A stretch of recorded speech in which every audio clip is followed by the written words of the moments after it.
Okay, so Hare Krishna. So from what I saw, we have done till text 20 um, as a class.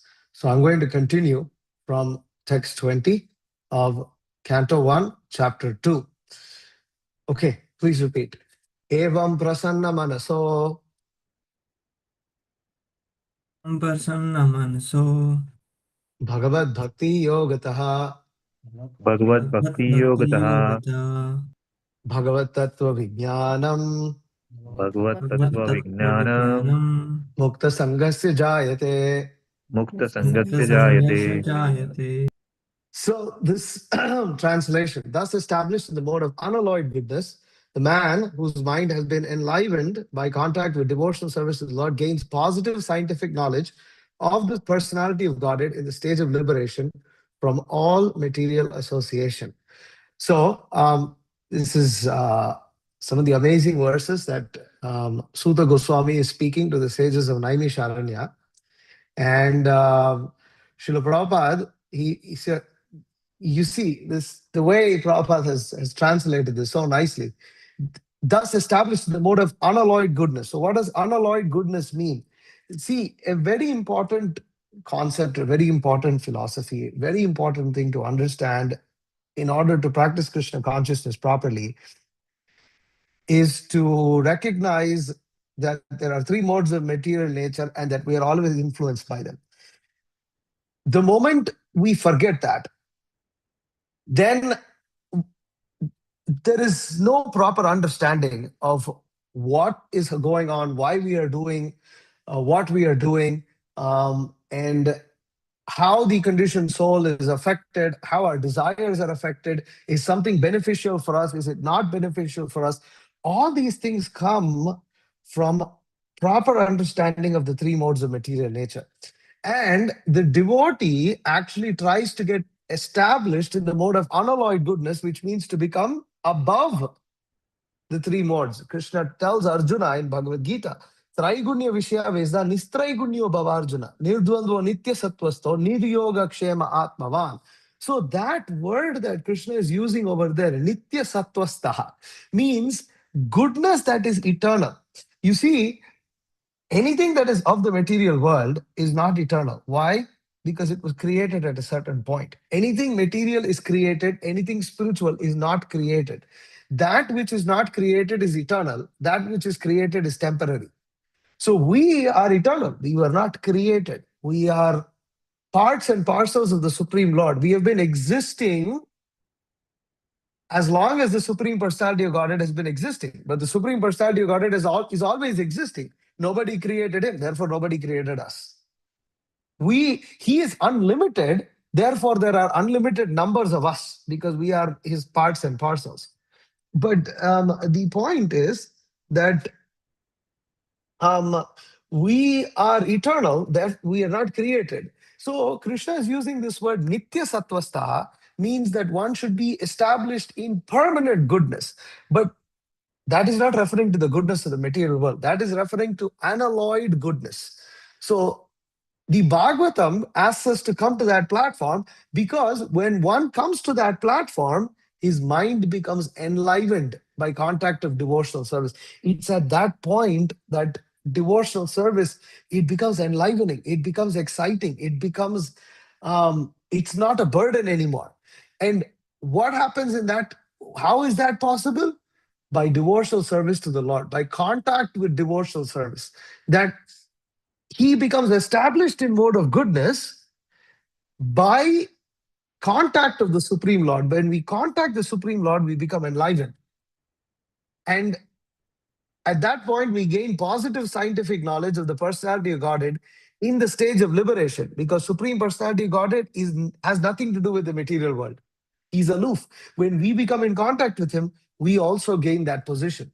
So Prabhupada says in the purport, he says that it is said that there are many thousands of ordinary men. The fortunate man endeavors for perfection in life. Mostly men are conducted by the modes of passion and ignorance. And thus they are engaged always in lust, desire, hankerings, ignorance, and sleep. So if one is conducted by the modes of passion and ignorance, what are they engaged in? Lust, desire, hankering, ignorance, and sleep. So actually the devotee has to get rid of all of these. Oh, but Prabhu, how can we survive without sleeping? Well, the point is always engaged. So the sleep, lust, desire, hankering, actually all of this have nothing to do with the spirit soul. The actual perfection stage is when actually one is completely conquered over sleep. And there is a word for a person like that, Krishna. Now I forgot. It's like at the tip of my tongue. Um, um, anyways, the Goswamis are like that. They're called Nidrahara Vihara Kadi Vijitao. So, so the Goswamis, they gave up eating, they gave up sleeping. Why? Just to benefit the conditioned souls. Bhutva Dina Ganesha Kau Karunaya. That they out of great compassion for the living entities. And Srila Prabhupada was like that. You know, these purports that Srila Prabhupada is writing, when did Prabhupada write those? He wrote them in the middle of the night. Prabhupada spent so many hours every day waking up in the middle of the night. Prabhupada slept for only 2 hours a day. That's all Srila Prabhupada would sleep. How Prabhupada was able to function that? Because he had conquered over sleep. And why did he write those purports? For us. Prabhupada spent, actually, devotees were saying that Rameshwar Prabhu was saying, Prabhupada was completing one book, either Chaitanya Charitamrita, one book of the Chaitanya Charitamrita. In those days, it was published as 17 volumes. Or the Bhagavatam, like this. He was finishing one book a month. And Prabhupada is giving purports. We just have to read. And he was saying, what a lamentable position. Just see our taste in Krishna consciousness. Prabhupada is writing these books. He's writing one book a month. We can't even finish reading one book a month. And it's not necessarily just because of time. This is something we need to admit. It's also because we just lack taste. And why? Because we are still conducted by the modes of passion and ignorance. Out of many such man-like animals, there is actually a man who knows the responsibility of human life and thus tries to make his life perfect by following the prescribed duties. So, and out of many thousands of such people who have thus attained success in human life, one may know scientifically about the personality of Godhead, Sri Krishna. We are actually in this category of fortunate people. We, out of the thousands of people who have who knows the responsibility and tries to make his life perfect, we are actually in the position to attain success and know scientifically about the personality of Godhead. How? Because we have the Srimad Bhagavatam. Now, when we don't take advantage of it, then we become unfortunate people. But we have this good fortune. So Prabhupada concludes the purport. No, not conclude. He continues. In the same Bhagavad Gita, it is also said that scientific knowledge of Sri Krishna is understood only by the process of devotional service. The very same thing is confirmed here in the above words. No ordinary man, not or even one who has attained success in human life can know scientifically or perfectly the personality of Godhead. The perfection of human life is attained when one can understand that he is not a product of matter, but he is in fact spirit. And as soon as one understands that he has nothing to do with matter, he at once ceases his material hankerings and becomes enlivened as a spiritual being. So Prabhupada says here, as soon as one understands that he has nothing to do with matter, at once he ceases material hankerings and becomes enlivened as a spiritual being. The problem is that understanding actually has to be realizing. Prabhupada says this attainment of success is possible when one is above the modes of passion and ignorance, or in other words, when one is actually a Brahmana by qualification. So you have to be above the modes of passion and ignorance to become enlivened. How to come over the modes of passion and ignorance? Srila Prabhupada, he continues here, a Brahmana is the symbol of Sattva Gun, or the mode of goodness. And others who are not in the mode of goodness are either Kshatriyas, Vaishyas, Shudras, or less than Shudras. The Brahminical stage is the highest stage of human life because of its good qualities. So one cannot be a devotee unless one at least qualifies as a Brahmana. A devotee is already a Brahmana by action, but that is not the end of it. As referred to above, such a Brahmana has to become a Vaishnava.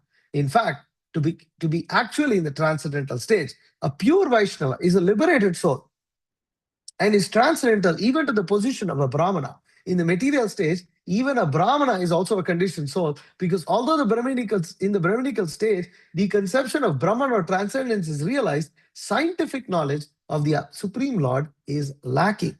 What is the scientific knowledge? Scientific knowledge is to understand that Krishna is a person. And how is he a person?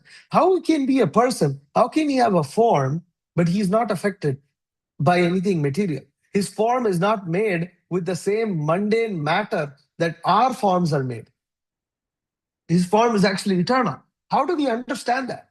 That's scientific knowledge. It's given in the Srimad Bhagavatam. We understand that through Bhagavad Gita and Srimad Bhagavatam. But a Brahmana, just a simple Brahman, he doesn't have understanding of this. He has some conception of Brahman, but he doesn't have scientific understanding. And what does that mean? That means that Brahmana has not become completely situated in Shuddha Sattva. That Brahmana is in the mode of goodness, but he may fall down. So Prabhupada says here, one has to surpass the Brahminical stage and reach the Vasudev stage to understand the personality of Godhead. The science of the personality of Godhead is the subject matter of study by the postgraduate students in the spiritual line. Foolish men or men with a poor fund of knowledge do not understand the Supreme Lord, and they interpret Krishna according to their respective whims. The fact is, however, one cannot understand the science of the personality of Godhead unless one is freed from the contamination of the material modes, even up to the stage of a Brahmana. So, they have these conceptions. Saguna Brahman, Nirguna Brahman. You might have heard this. What do they say? They say Brahman is Nirguna. He doesn't have any qualities. You cannot actually describe it. Words cannot describe this Brahman. Why? Because you cannot conceive of this Brahman. He is above everything that is conceivable. He doesn't have a form, he doesn't have qualities, he doesn't have desire, he doesn't have nothing. He's eternal, existing, all-pervading, that's all. And even those descriptions are not perfect. So in this way, they try to explain something that they themselves, and if you try to corner them, and you say, no, that doesn't make any sense. How can we have this? Oh, no, you can't understand. You cannot describe it through words. Up till that point, they will keep using words. But when you actually corner them, they'll say words cannot describe. And then how do you explain incarnations? Well, Nirguna Brahman becomes a Saguna Brahman when he comes to the material world. And they claim that the form of the deity in the temple, there is no difference between that form and another pillar. That deity is made of granite. The pillar is also made of granite. The floor is also made of granite. So what is the difference? Actually, there is no difference. But for you, that is Saguna Brahman, so that you get a conception of Brahman, and then at some point you will realize that that stone, which is the deity, is not different from the stone that you're standing on, is not different from yourself. So this is the rascaldom Mayavad. And this like it's said in my family, I would ask, Vishnu is everywhere. Krishna is everywhere. Why do you have to go to this party? Why do we have to endeavor to go all the way to see Balaji? And what is the answer? What is the answer that they give, Mayavadis?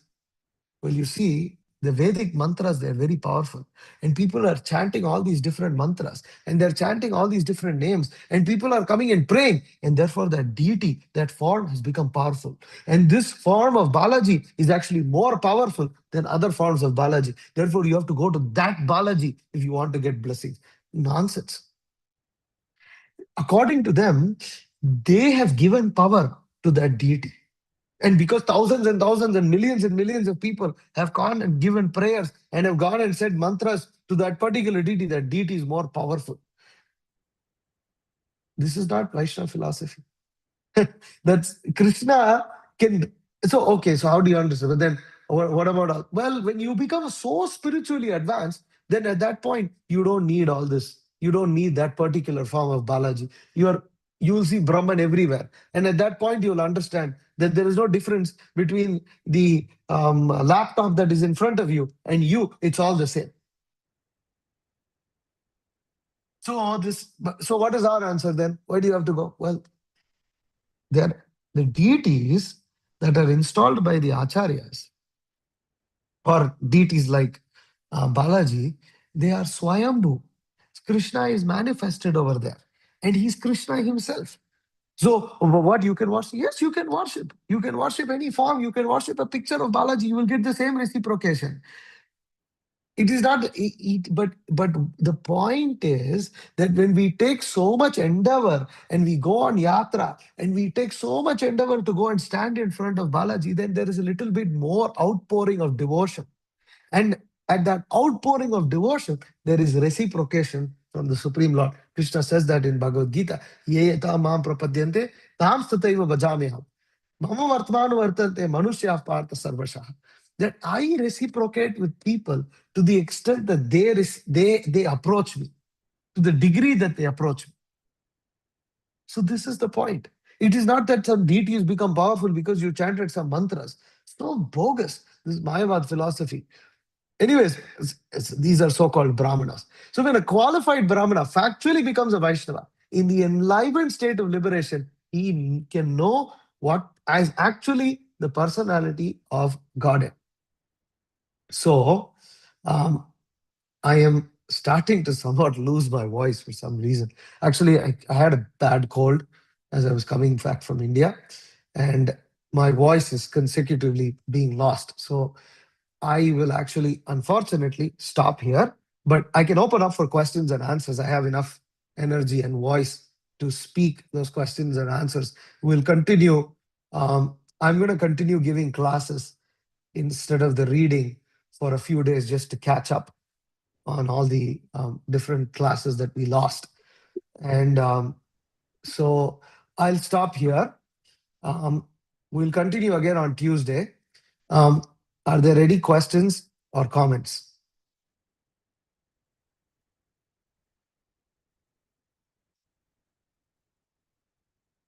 No questions or comments. Okay. Hare Krishna, Prabhu. Hare Krishna, Prabhuji. Hare Krishna. Yes, Prabhu. Please accept my humble obeisances. Yeah, Prabhuji, Prabhu. I heard you were speaking on deities. So I have a question on deities. So whenever we see Radha Madhav or Radha Girdhari or Radha Shyamsundar, we always see the Gaudiya Vaishnava Tilak on the male form, I mean the Krishna. But we never see Tilak on Radharani. Why is that so? So Radharani wears what's called this Bindi? kumkum, bindi, yeah.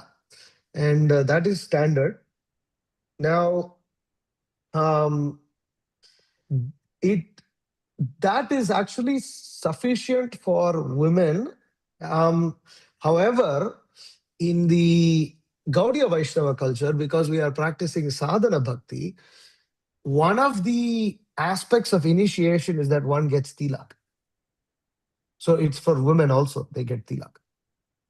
But if you look at general Vedic culture, the tilak is supposed to be different from between the males and females. General Vedic culture, if you generally see, the women wear bindi, and then those who are, so what is the culture? Girls who are unmarried and women who are married will wear bindi here in the forehead, right here in the middle. And those who are married will also apply the sindoor in where the hair is parted. And women who are widows, they don't have anything on their forehead. So this is the culture. This is sort of universal. This is why? Because that's what Lakshmi Devi wears. Lakshmi Devi herself, if you look at pictures of Lakshmi Devi, she also doesn't have tilak. And Lakshmi Devi, she wears this kumkum, and she also, the vermilion kumkum is also rubbed on the breasts of a woman. This is also stated, and it's there In Radharani also, there's the descriptions of the gopis, they're applied because it is blessing of Lakshmi Devi. And these are all sacred places for a woman that creates auspiciousness for her. So Okay. the women are meant to follow Lakshmi. Men follow Krishna. Yeah. So women are all supposed to be representatives of Lakshmi ji. Men are supposed to be representatives of Ramachandra Bhagavan, Krishna, like this. So in Vedic culture, they would wear like that. But if you see the, of course, the Sri Vaishnavas, they have a particular style of tilak for Lakshmi ji, particular style. But the aspect of tilak is given as part of sadhana bhakti. So there's tilak as part of sadhana bhakti. But women are not just supposed to wear tilak. Women are also supposed to wear bindi. And those who are married are supposed to have sindoor, even if they're devotees. But men don't need to wear bindi. It's not compulsory. They can, but it's not compulsory. So can we interpret it, the sindoor, as like she is supposed to just surrender to his husband? So all the form of God she has to see in his husband because she is already surrendered to him. So maybe that. Well, of course, for the wife, the husband is to be worshipped as equal as God. Not that he is God, but Yeah. that he's representative Yeah, of God. That the husband is supposed to be, in that sense, because the husband is supposed to be the guru of the wife. And we worship the guru also as a representative of Krishna. So yes. Okay. Thank you, Prabhuji. Any other questions? Nikhil, could you contrast Advaita and Vishishta Advaita and Dvaita in brief? How do we on this path understand how we are different from other paths? Okay. This is okay. Advaita means na Dvaita. Dvaita means two. Dvaita. Dvitiya. Dvaita means two. So what is two? There is Vishnu, Krishna, Narayana, Paramatma. Then there is Jiva, Jivatma, conditioned soul. So there is Krishna and then there is Jivatma. There's two. There's not one. It's two. Advaita says no two, only one. What is one? Brahman. What else is there other than Brahman? Nothing is there. You think something is there and that is Maya. But actually, there is only Brahman. Brahman Satyam Jagat Mithya. This is Advaita. That they say that everything is one. Now, obviously, everything is one in the sense that everything is Krishna or Krishna's energies. But the energies in Krishna are not completely the same. The energies are dependent on Krishna. Krishna is the source of the energies. Just like sunlight comes from the sun. And when the sunlight comes into the room, you say the sun has come. But the sun actually didn't come. The sunlight came. But the sunlight, it comes from the sun. It belongs to the sun. It is connected to the sun. And in that sense, it is not different from the sun. But yet, the sunlight is dependent on the sun and not the other way around. So this is something important to recognize and understand. So Dvaita means that there is two. There's not one, there is two. And what is Vishishta Advaita? Vishishta Advaita is qualified oneness. Means, Ramanujacharya explained, Vishishta Advaita is from the Ramanuja Sampradaya. That he said that it's like a book and pages of a book.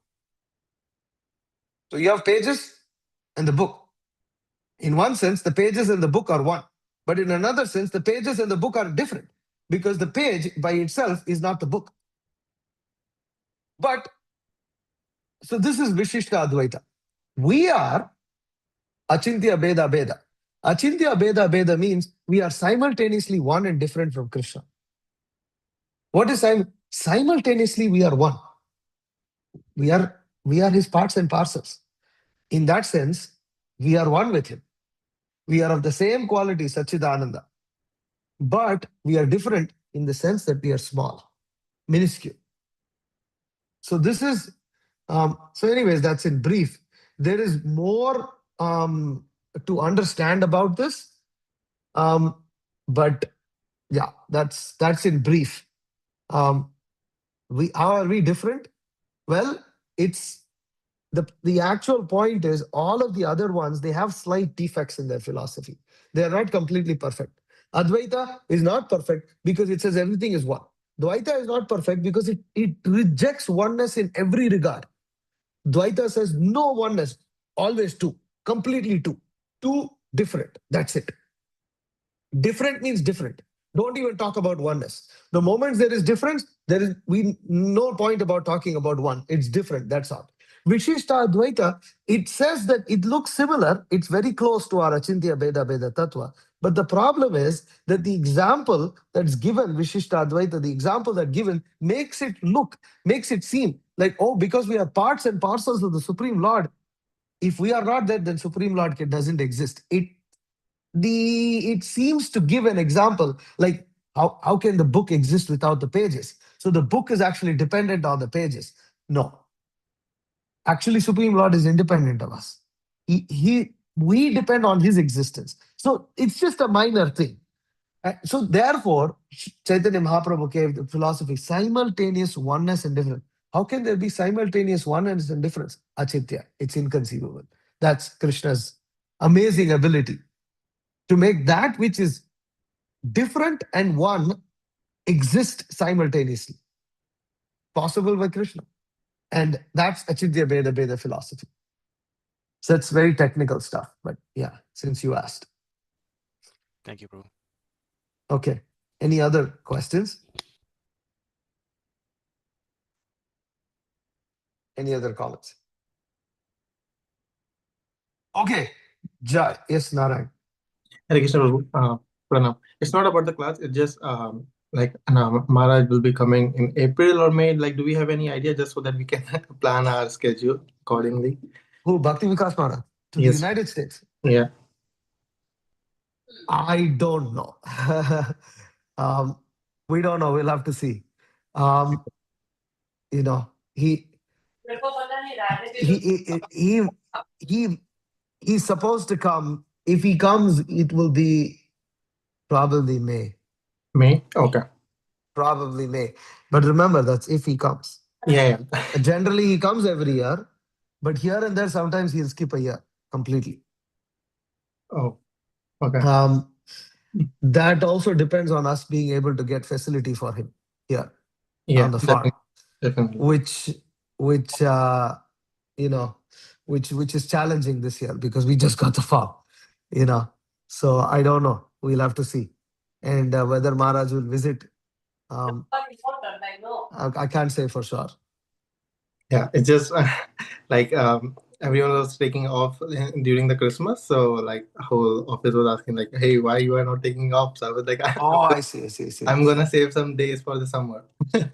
Ah, So that's why I was asking like. Yeah. I don't have an answer for that. But yeah, just as soon as if you hear anything about it, please let us know so that we can. Yeah, definitely. I mean, of course, I'll definitely send that. I'm also going to go over a few, maybe one or two Vaishnava etiquette things also. Maybe next class or the following class.